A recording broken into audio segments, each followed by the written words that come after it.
Hey everybody, how's it going? Hope you're having a lovely day. Welcome to today's episode of How We're Trying to Reverse You Being Fucked. I'm your host, Louis Rossman, and today I'd like to talk about the latest Fulu bounty in our bounty program, which is for Ring doorbells. So I've been talking about Ring on this channel a lot. I've talked about how they give footage to the police without consent. I've talked about some of the downsides of dealing with Ring cameras and how they've been hacked in the past, Ring doorbell stuff. I've talked about how they're sharing their footage with Flock, a company whose cameras have been used by law enforcement to stalk their ex-girlfriends and hold people at gunpoint who were not criminals because it mistook the number on their license plate, shit like a B for an 8 and so on and so forth. And there was a Super Bowl ad recently that I found particularly disgusting where they're weaponizing people's empathy for wanting to find lost puppies and lost kittens and using that to promote the idea of opting into a surveillance network where you are watched all the time. And this is just when it became too much for me. Now, many people were saying, what if I want some of the functionality of a Ring doorbell, but I don't want to deal with Amazon? What should I do? Well, I have a nonprofit called Fulu Foundation, and this nonprofit is focused on digital ownership, restoring digital ownership,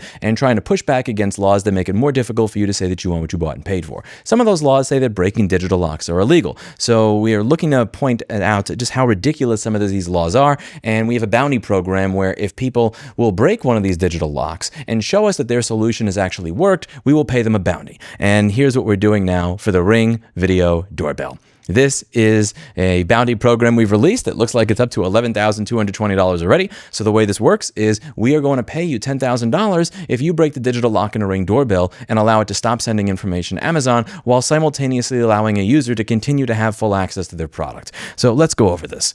Ring, owned by Amazon, makes video doorbells, which are widely used doorstop monitoring cameras.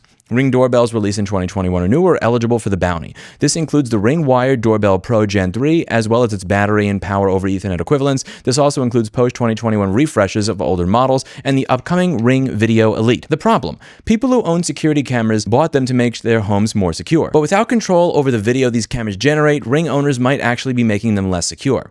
Ring has come under fire multiple times for their data practices. Most recently, the company's Super Bowl ad touting its search party feature received widespread blowback, leading the company to end its partnership with Flock. In 2024, Ring reached a $5.6 million settlement after an FTC complaint alleged that the company gave all of its employees full access to any customer video. The complaint also alleged that Ring failed to patch known cybersecurity vulnerabilities that led to an estimated 55,000 customers being exposed to significant account compromises. Ring doorbell owners do not have the option to store their video locally or stop the flow of data to Amazon servers. The solution: the bounty can be won by any eligible person who makes a software or firmware modification to a Ring doorbell that meets the following criteria.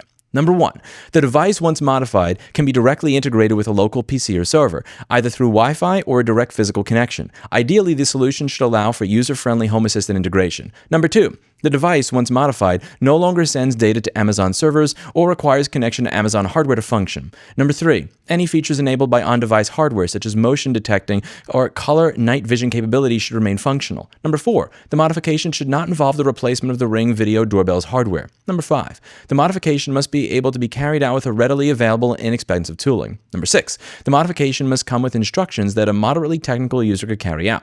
The creator must be able to follow the instructions and carry out the process in 1 hour or less. Number 7, the modification must work on at least one model of Ring doorbell released in 2021 or later.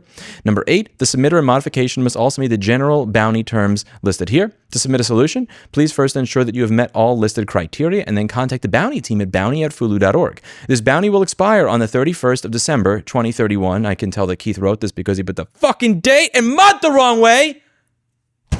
The fireable offense. How dare you be European? It's ironic that we're actually trying to revoke a shitty American law, so we're writing the date like a European, you know?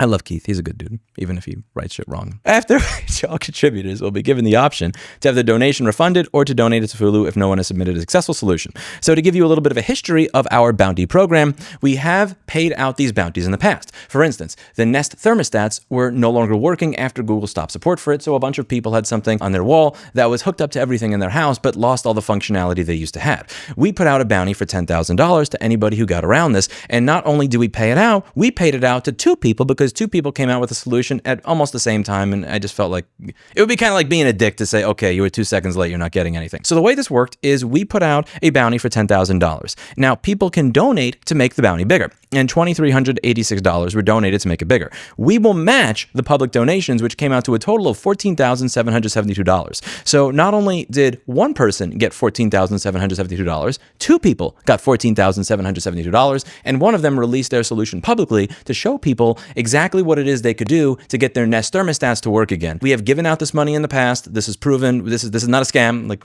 I'm not putting my 2.5 million subscriber reputation on the line for $10,000. The way this works is if you are able to do this, we will pay you the money. And the reason that we're doing this is because we want to try and push back on this concept that you don't know what you bought and paid for. This is your security camera. It is not Amazon security camera. It is not Flock security camera. It is nobody else's. You should be able to control who has access to the data, to the product that you bought and paid for. And I'm sick and tired of companies that continue to move in this direction of not giving you access to that data, especially now that we live in a society where people's data is just given away willy-nilly to any Tom, Dick, and Harry that's willing to collaborate with Amazon and provide them with money. This is very, very annoying to me, and I am sick and tired of this lack of sovereignty. We also want to point out just how ridiculous this law is that many of you will likely be breaking if you take part in this project. Section 12.1 of the DMCA says that if you break any of these technical protection measures or digital locks, you can get up to 3 to 5 years in federal prison. We would like to push for reform of this law, and the reason that we are putting together this bounty program is that when I walk into a legislator's office and the opposition lobbyist says this is a solution in search of a problem that does not exist, I could say, okay, cool, so you're okay with us doing all this stuff? So you're going to tell me that the company that you represent is totally okay with this? Will you swear to that in front of this legislator right now? Oh, you won't? Oh, it is a problem after all. So even if people decide to go through with this and they do not release the solution, I can now at the very least have all these problems listed and be able to speak about them in an authoritative way to a legislator. If they do release the solution, and again, I'm not your mommy, I'm not your daddy, I can't complain what you do after you get the money and show us that your solution works, then hundreds of thousands to potentially millions of people will now have access to getting their product back and working again. Whether we're talking about the Nest thermostat, where they did release the solution and hundreds of thousands to millions of people now have access to getting the thing to work again, or this, where many people will get back access to their Ring doorbells. I don't want to just talk about the problems that piss me off in this channel anymore. I want to do something about them. What do you say? What do you think? If you think that this is not enough money and you want to throw in yourself because you want to see the bounty be higher, you can donate. Again, if everything up to $10,000 will match, and if people donate more than that, then it will go higher. But right now, this is what the bounty is sitting at, and we do pay our debts here at Fulu Foundation. Thank you very much for taking the time to watch this video. If you have any questions, feel free to leave them in the comments down below. And as always, I hope you learned something. Make sure that you read the general bounty terms that are listed here on how all this works. And see you in the next one. Bye now. We also have the duty not to infringe the IP rights in the process. It is in fact the manufacturers who have the relevant rights, not consumers.